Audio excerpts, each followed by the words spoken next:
بسم اللہ الرحمن الرحیم۔ ایک تاریخ ساز شخصیت حضرت مولانا مفتی محمد تقی عثمانی صاحب۔ کون جانتا تھا کہ 27 اکتوبر 1943 کو ہندوستان کے صوبہ اتر پردیش کے ضلع سہارنپور کے مشہور قصبہ دیوبند میں پیدا ہونے والے اس فرزند نے عالم اسلام کے افق پر کس چمک دھمک کے ساتھ طلوع ہو کر چمکنا ہے کہ ان کے مقابلے میں باقی سب کی چمک دمک ماند پڑ جائے گی۔ پاکستان بننے سے 4 سال پہلے دارالعلوم دیوبند کے شیخ الحدیث اور بانیان پاکستان اور بعد ازاں مفتی اعظم پاکستان مفتی محمد شفیع عثمانی صاحب رحمۃ اللہ علیہ کے گھر میں ان کے سب سے چھوٹے بیٹے محمد تقی عثمانی کی شکل میں ایک ایسا گوہر نایاب پیدا ہوا جس کی چمک سے آج پوری دنیا کی علمی محفلیں پر رونق ہیں۔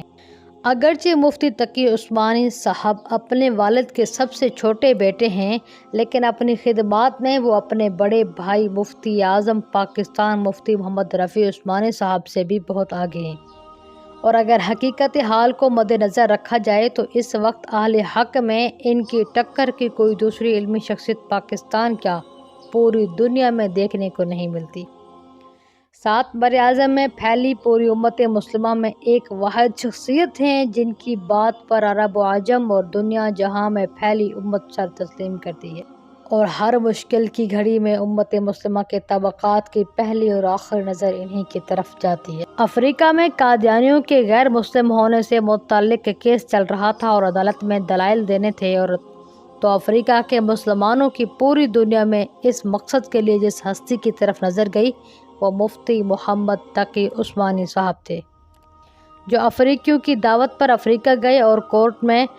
اپنے دلائل سے قادیانیوں کو کافر قرار دلوانے میں کامیاب رہے۔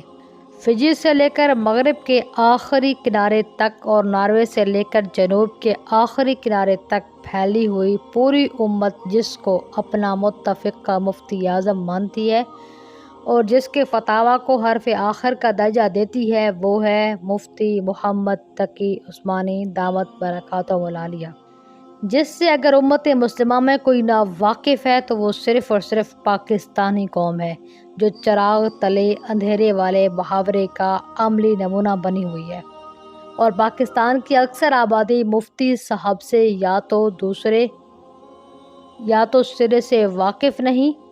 یا پھر صرف نام کی حد تک شناسا ہے۔ مفتی تقی عثمانی صاحب وہ ہستی ہیں جسے سعودی عرب عرصہ دراز سے نیشنلٹی دے کر مستقل سعودی شہریت اور رہائش کا اصرار کر رہا ہے،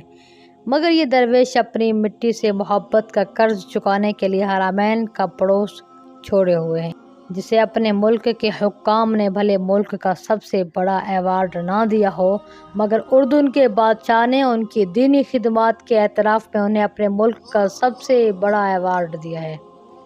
صرف اسلامی دنیا کے حکمران نہیں بلکہ برطانیہ، انگلینڈ کے سابقہ وزیر اعظم ڈیوڈ کیمرون سے لے کر شمالی لاطینی امریکہ کے صدور تک مفتی تقی عثمانی سے وقت لے کر ان سے اسلام کے نظام معیشت پر آگہی لیتے ہیں اور اپنے سودی نظام کے مقابلے میں اپنے ہاں اسے نافذ العمل کروانے کے لیے مشورے لیتے ہیں، جنہیں خطابات کے لیے صرف پاکستان یا دیگر ممالک کی مدارس ہی سے دعوت نامے نہیں ملتے، بلکہ دنیا کی نامور اور مشہور زمانہ یونیورسٹی سے لے کر اکنامک فورم، جسے عالمی فورمز پر معیشت کے موضوع پر خطاب آگہی پروگراموں کے لیے مہمان خصوصی کے طور پر بلایا جاتا ہے۔ 150 سے زائد عربی، اردو، فارسی اور انگریزی زبانوں میں پر مبنی کتابوں کا علمی خزانہ امت کو لکھ کر ہدیہ کر چکے ہیں،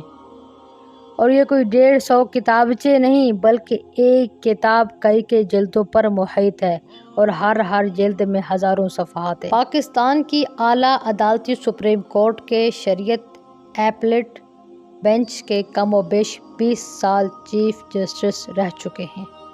اور اس دوران کئی تاریخی اور یادگار فیصلے صادر فرما چکے ہیں، جن میں ربا یعنی سود کے خلاف تاریخی فیصلہ ہمارے عدالتی فیصلوں کے ماتھے کے جھومر کے طور پر تا قیامت چمکتا رہے گا اور یادگار رہے گا۔ سود سے لتھڑی ہوئی آلودہ بینکاری کے مقابلے میں دنیا کو سود سے پاک اسلامی اصولوں پر مبنی بینکاری مکمل نظام لکھ کر دے چکے ہیں۔ موجودہ اسلامی بینکاری کے نام سے مشہور بینک ان کے بتائے ہوئے نظام پر عمل کر رہے ہیں یا نہیں، اس میں مفتی صاحب کا کوئی دوش نہیں۔ انہوں نے مکمل نظام مرتب کر دیا ہے۔ اب اہل اقتدار کی ذمہ داری ہے کہ وہ اسلامی بینکوں کو مفتی تقی صاحب کے مروج کردہ اصولوں پر چلانے کے لیے قانون سازی کریں۔ اگر کہیں کوئی کمی کوتاہی ہے تو اس میں مفتی تقی صاحب کا کوئی قصور نہیں، اور یہ واحد اسلامی مصنف ہیں جنہوں نے آسان ترجمہ قرآن کو زمین کے بجائے فضا میں لکھ کر عالم اسلام میں ایک نئے ریکارڈ کا اضافہ کیا۔ 3 جلدوں پر مبنی آج تک لکھے گئے تراجم قرآنیہ میں سب سے سلیس، با محاورہ اور شستہ اردو سے مزین، خوبصورت، آسان ترجمہ قرآن سارے کا سارا اپنے عالمی اسفار کے دوران جہاز کی پرواز میں لکھا، اور یوں ایک نیا ریکارڈ بھی قائم کر گئے۔ ان سے پہلے چند لوگوں نے انگریزی میں قرآن کا ترجمہ کیا تھا، مگر وہ لوگ چونکہ باقاعدہ مولوی اور عربی پر اتنی مہارت نہیں رکھتے تھے، بلکہ انہوں نے قرآن کے اردو تراجم کو انگریزی میں نقل کیا، اسی لیے ان انگریزی تراجم میں وہ چاشنی نہ تھی۔ اسی طرح مفتی تقی عثمانی صاحب وہ پہلے عالم دین ہیں جنہوں نے بذات خود عربی پر مادری زبان